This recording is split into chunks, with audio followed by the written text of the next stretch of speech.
আসসালামু আলাইকুম। আমি সুরাইয়া বলছি, সুরাইয়াস ডেইলি কুকিং থেকে। সবাইকে স্বাগতম। কেমন আছেন সবাই? আমি তো আলহামদুলিল্লাহ আল্লাহর রহমতে ভালো আছি। দেখতে দেখতে কোরবানির ঈদ চলে আসলো। মনে হলো যেন সেদিনই রোজার ঈদ শেষ হলো। তো যাই হোক, তো আলহামদুলিল্লাহ। তো সবাই কে কী প্রিপারেশন নিচ্ছেন কোরবানির ঈদে কমেন্ট করে জানাবেন। তো আমিও আজকে কিছু কোরবানির ঈদের প্রিপারেশন নিয়েই আজকের ব্লগটা। তো প্রথমেই শুরুতে আমি কিছু আদা রসুন ব্লেন্ড করে নিচ্ছি। আর এই কাজটা হচ্ছে বিশাল বড় একটা কাজ আমার কাছে মনে হয়, কারণ এখানে একা হাতেই করতে হয়, যার কারণে আমার কাছে মনে হয় বিশাল বড় একটা কাজ। কারণ সংসারের অন্যান্য কাজের পাশাপাশি এই কাজটাও করাটা একটা ঝামেলা। যদিও এটা আমাদের বাঙালি শপে কিনতে পাওয়া যায় রেডিমেড। তো রেডিমেডের একরকম স্বাদ আর ফ্রেশটা করা আরেক রকম স্বাদ। তো যার কারণে আমি সবসময় ফ্রেশটাই করে থাকি। আর আদা আর রসুন অনেকে আলাদা আলাদা করে, কিন্তু আমি একসাথেই ব্লেন্ড করে ফেলি, কারণ শুরু থেকেই আমি এভাবেই করে আসছি, যার কারণে আমি আলাদা আলাদা করে আর ব্লেন্ডটা করি না, একসাথেই করে ফেলি, এতে করে আমারও একটু সুবিধা হয়। আর সব সময় আমি যখন আদা রসুন ব্লেন্ড করি তখন সাথে সাথে আমি একটু তেলও দেই, অল্প একটু পানি দিয়ে তেলটা দিয়ে ব্লেন্ড করি, এতে করে আদা রসুন খুবই ভালো থাকে, ফ্রিজে অনেক দিন পর্যন্ত রেখে খাওয়া যায়। আর আদা রসুন ব্লেন্ড করার পর আমি এই যে কিছু কাচের জার আছে, এই জারের মধ্যে আমি রেখে দিই, এতে করে আমার 1-1.5 মাস সুন্দর মতো চলে যায়। আর ডিপও করতে হয় না। তো একটা জার শেষ হয়ে গেলে আমি আরেকটা জার খুলে নিই। এভাবে খেলে আদা রসুনটাও ফ্রেশ থাকে, ভালো থাকে। এই তো এখানে পুরোপুরি ভরেনি দুইটা ঝাড়, তো একটা পুরোপুরি ভরে আরেকটা মোটামুটি অল্প একটু বাকি ছিল। তো এখানে 1.5 কেজির মতো আদা রসুন ছিল। এই তো বড় সড়ো কাজ একটা শেষ করলাম। এখন 1-1.5 মাস পর্যন্ত আমি ফ্রি, শুধু রান্না করব।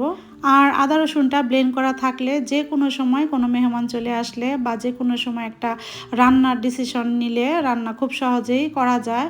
নয়তো বা আদা রসুন ব্লেন্ড না থাকলে অনেক সময় একটা টেনশন কাজ করে, আবার রান্না বান্নারও দেরি হয়ে যায়।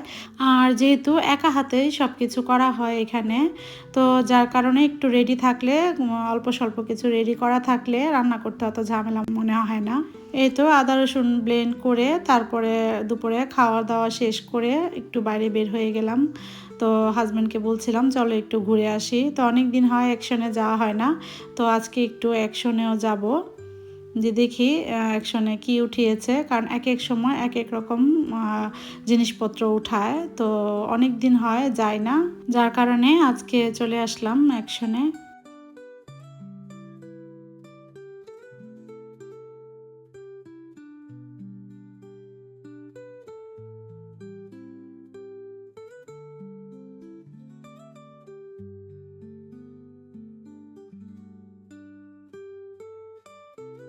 এই তো চলে এসেছি, এসে দেখলাম নতুন কিছু কুশন কাভার উঠিয়েছে, তো দেখে তো ভালোই লাগলো। কুশন কাভারগুলো অনেক রকমের আইটেমের কুশন কাভার উঠিয়েছে। তো যেহেতু আমি আমার লিভিং রুমটাকে এক এক সময় এক এক থিম করে থাকি, ডেকোরেশন করে থাকি, তো যার কারণে আমার কাছে দেখতে ভালো লাগে, বিভিন্ন থিমের জিনিসপত্র দেখতে খুব ভালো লাগে। আর এখানে কিছু কেকের মোল্ডও উঠিয়েছে, তো কেকের মোল্ডগুলো দেখছিলাম, আমার কাছে অনেকগুলো মোল্ড আছে, তারপরও দেখছিলাম কেমন, তো সব কিছু ঘুরে ঘুরে দেখছিলাম।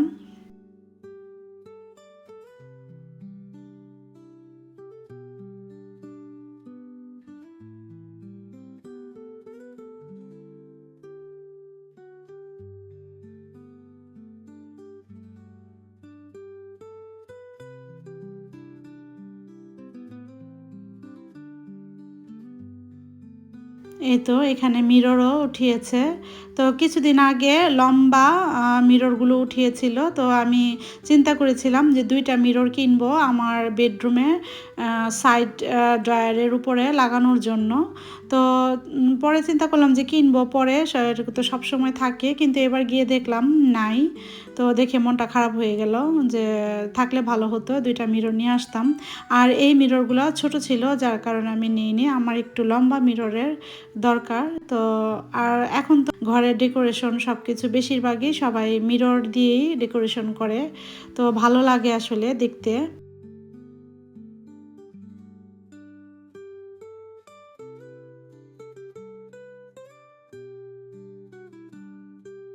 আর এই যে ছোট ছোট ফ্লাওয়ার সহ এই বাসগুলা দেখতে আমার কাছে খুবই ভালো লেগেছে, অ্যাস্থেটিক। তো আমার কাছে ভালো লাগে সবসময়ই।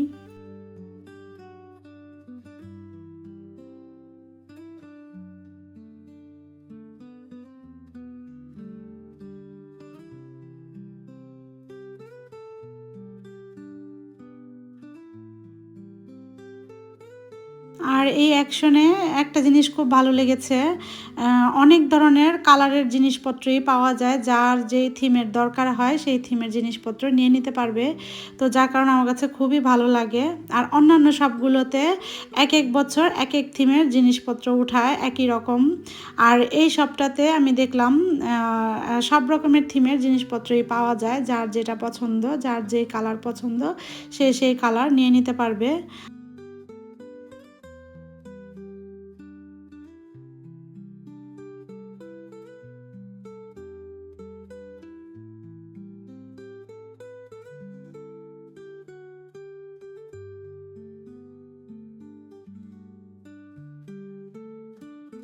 আর এই যে এই ঝাড়গুলো মোটামুটি খুবই সুন্দর। আর দামও খুব রিজনেবলের মধ্যে। আমার কাছে ভালো লাগে, যখন যেটা প্রয়োজন হয় এখান থেকে নিয়ে নেওয়া যাবে।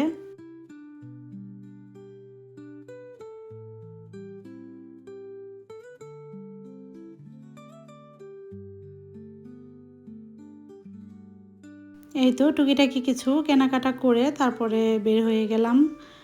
এখন বাসায় চলে যাব।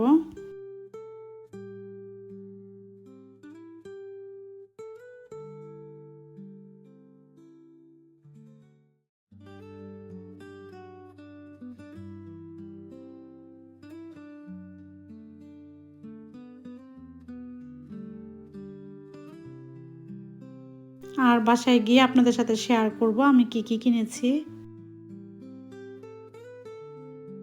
এই তো বাসায় চলে আসলাম। এই তো এই কুশন কাভারগুলো নিয়েছি আমি, ২টা কুশন কাভার নিয়েছি। এগুলা ছিলই, আমি যখন এখন উঠিয়েছি কিনা আমি জানি না। আমি যখন কিনেছি তখন দেখলাম ৪টা ছিল, তো ৪টা থেকে আমি ২টা নিয়ে এসেছি। আর এই যে এই পিঙ্ক কালার এই কুশন কাভারটা আমার কাছে ভালো লেগেছে, এটাও আমি ২টা নিয়ে নিয়েছি। তো আমি এবার ঈদে আমি এগুলা দিয়ে ডেকোরেশন করব, কুশন কাভারগুলো আমি চেঞ্জ করব। তো এখন তো বর্তমানে আমার ঘরের থিম আছে গোল্ডেন। তো চিন্তা করলাম একটু হালকা কালার হলে ভালো হয়। তো যার কারণে আমি পিঙ্ক কালারটা নিয়ে নিয়েছি। আর এই তো এই ঝুড়িগুলো আমি নিয়েছি আমার ছেলের রুমের জন্য। ওর কিছু বই খাতা আছে, খুবই এলোমেলোভাবে রাখা হয়েছে। ও যখন যেটা নেয় অনেক সময় দেখা যায় এলোমেলো হয়ে থাকে, দেখতে ভালো লাগে না। তো যার কারণে আমি এই ঝুড়িগুলো নিয়েছি, বই খাতাগুলো সুন্দর করে এটার ভিতরে রেখে তারপরে তাকে তাকে রাখলে এলোমেলো দেখা যাবে না, যখন দরকার হবে টান দিয়ে নিতে পারবে। আর ২টা হোয়াইট কালারের সার্ভিং ডিশ নিয়েছি, এটাতে রোস্ট বা কাবাব সার্ভ করলে দেখতে ভালো লাগবে, হোয়াইট কালার। আর এই বই রাখার ঝুড়ি আমি ৩টা নিয়েছি, একটা আমার কিচেনের জন্য রাখবো আর ২টা আমার ছেলের ঘরের জন্য।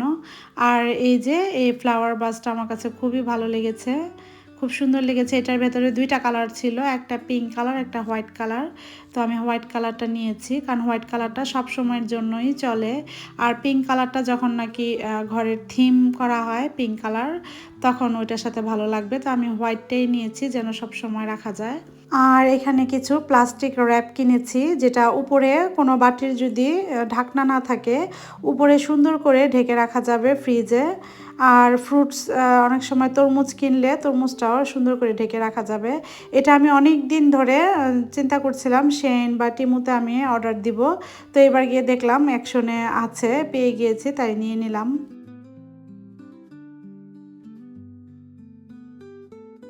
কিছু ব্যাটারির প্রয়োজন ছিল, তাই ব্যাটারিও নিয়ে নিলাম। আর এই যে আমার মেয়ে কানের দুল, ও এসব টুকিটাকি জিনিস দেখলে নিতে চায়, তো এটা ওর পছন্দ হয়েছে, নিয়ে নিয়েছে। এই তো আজকে টুকিটাকি অ্যাকশন থেকে যা যা কিনেছি আপনাদের সাথে শেয়ার করে ফেললাম। আর আজকে আপনাদের সাথে আরেকটি রেসিপি শেয়ার করব, যেটা হচ্ছে সাদা গরুর মাংস। তো যেহেতু কোরবানির ঈদ চলে এসেছে, তো কিছু না কিছু তো শেয়ার করছি আপনাদের সাথে ঈদ উপলক্ষে। তো আজকে একটা ঝাল আইটেম শেয়ার করি, তাই আজকে আপনাদের জন্য নিয়ে এসেছি সাদা গরুর মাংস, যেটা অল্প কিছু মশলা দিয়ে রান্না করে পোলাও বা নান রুটি যে কোনো কিছু দিয়ে খেতে ভালো লাগবে। তো প্রথমে আমি একটি পাতিলে পরিমাণ মতো তেল, পেঁয়াজ, তেজপাতা, কিছু গোলমরিচ, লং, দারচিনি, এলাচি দিয়ে দিয়েছি। দিয়ে আমি কিছুক্ষণ ভেজে নিব পেঁয়াজটা নরম হওয়ার আগ পর্যন্ত। আর এই রেসিপিটাতে আপনারা চাইলে আরও অন্যান্য মশলাটাও অ্যাড করতে পারেন, যেমন বড় এলাচটাও দেওয়া যাবে। তো এখানে আমি স্বাদ মতো লবণ দিয়ে দিয়েছি, পরিমাণ মতো পানি দিয়ে দিয়েছি, আর 2 টেবিল চামচ আদা রসুন পেস্ট দিয়ে দিয়েছি। দিয়ে ভালো করে কষিয়ে নিব। আর এখানে জিরার গুঁড়া দিয়ে দিয়েছি 1.5 টিস্পুন, আর ধনের গুঁড়া দিয়ে দিয়েছি 1.5 টিস্পুন, আর এখানে টক দই দিয়ে দিয়েছি 2 টেবিল চামচ। দিয়ে তারপর আমি মশলাটাকে কষিয়ে নিব। বাস এতটুকুই মশলা, আর কোনো মশলা দিতে হবে না। আর এটাতে হলুদ গুঁড়া বা মরিচ গুঁড়া দিব না, শুধু সিম্পলভাবে এই মশলা দিয়েই এই গরু মাংসটা রান্না করব। আর এখানে আমি প্রায় 1.5 কেজির উপরে নিয়েছি গরুর মাংস, আর কিছু টমেটো দিয়ে দিয়েছি। এখানে আমার ছোট ছোট টমেটো, তাই আমি আনামটাই দিয়ে দিয়েছি, আর বড় টমেটো হলে আপনারা 4 ভাগ করে দিয়ে দিতে পারবেন। আর চাইলে আদা রসুন পেস্টটা আপনারা না দিয়ে এখানে পুরো কেটে পিস পিস করেও দেয়া যাবে, ওইটা তো খুবই ভালো একটা স্মেল আসে, খেতে ভালো লাগে।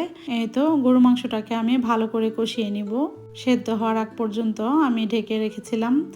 আর নামানোর আগে দিয়ে আমি জিরার গুঁড়া, কাঁচামরিচ আর কিছু আদা কুচি দিয়ে দিচ্ছি, এতে করে স্মেলটা ভালো আসে।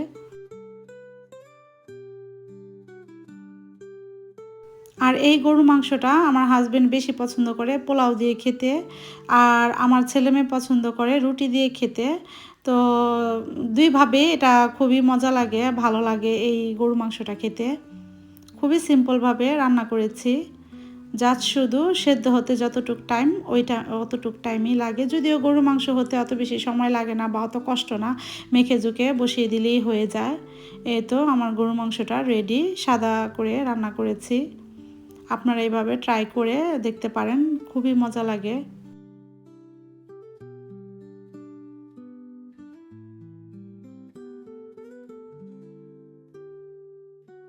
এই তো আমি কিছু উপরে আদা কুচি দিয়ে সার্ভ করে নিচ্ছি, আর কিছু কাঁচামরিচ দিয়ে দিব।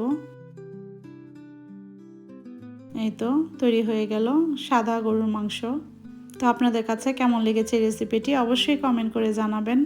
তো আপনাদেরকে এক পিস ভেঙে দেখাবো মাংসটা কতটা সফট হয়েছে, আর ভেতরে কিন্তু অনেক জুসি জুসি হয়েছে।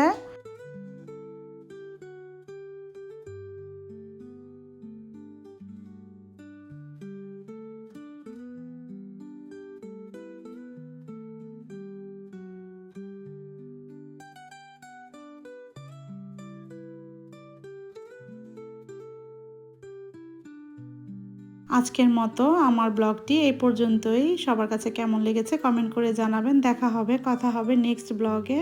সেই পর্যন্ত সবাই ভালো থাকবেন, সুস্থ থাকবেন, হাসি খুশি থাকবেন। Thanks for watching. আল্লাহ হাফেজ, আসসালামু আলাইকুম।